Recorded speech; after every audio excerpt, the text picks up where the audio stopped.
Fireworks during last night's debate and more fireworks after as the mainstream media ripped it apart. That was a hot mess inside a dumpster fire, inside a train wreck. That was a show. And it was a complete disaster. That was the worst presidential debate I have ever seen.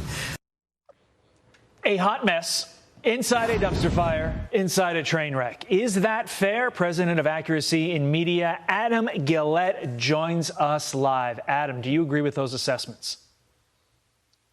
Well, it certainly was a mess. People say hosting the Oscars is the most thankless job in showbiz.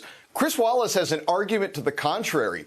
The media has spent months building up Joe Biden as if he's this elder statesman who can unite us and bring us all together. Last night was an argument for him to have stayed in his basement. I don't know who's got enthusiasm for Biden, but I don't think he even has enthusiasm for himself. Now, in fairness, if you're looking at it from, say, the moderate independent, the perhaps undecided voter out there who's looking, at these debates to get some of their questions answered, a lot of people last night said, I didn't really know what to think. I wasn't swayed one way or another. So from that sense, do you think that these next two debates really need to go better in trying to perhaps get some more questions answered? Well, Biden certainly needs to add more substance. I felt like last night in a two-man debate, Biden finished third. He has to be more assertive. He has to pretend to be this statesman that the media makes him out to be. And he has to either decide if he's going to appease his progressive base or be the moderate candidate that he purports to be. Last night, he did neither, and he probably angered both. But is it even possible for him to do that with the powerful force that is President Trump? I mean, whether you like him or not, President Trump is a force on that stage. Unquestionably, Trump barely gave him a moment to chat. At times, you obviously felt like the debate was between Trump and Wallace himself. I don't know how Biden's going to get in there.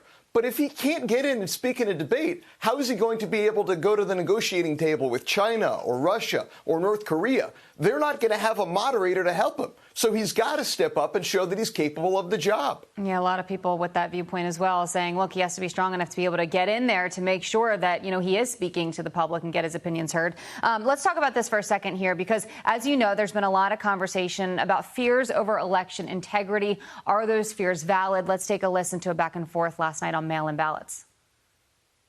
There's fraud. They found them in creeks. They found some with the name Trump, just happened to have the name Trump just the other day in a waste paper basket. It's honest. No one has established at all that there is fraud related to mail-in ballots. What did you think about their responses last night? Well, mail-in voting invites fraud. We've had legal, fair, relatively safe mail-in voting for years with absentee ballots. You request a ballot, they'll send one to you in pretty much every state. The media ignores that, and they pretend that if unsolicited, we mail ballots to every American, that it's not going to invite fraud. But if you mail them to every registered voter, that means people who have moved. That means people who have died. It's just asking for trouble. I can't see why anyone would support that, and I can't see why the media pretends that you can't already vote via mail with absentee ballots. Adam Guillette, we appreciate your time this morning. Thanks for getting up with us. Have a great day. Thank you.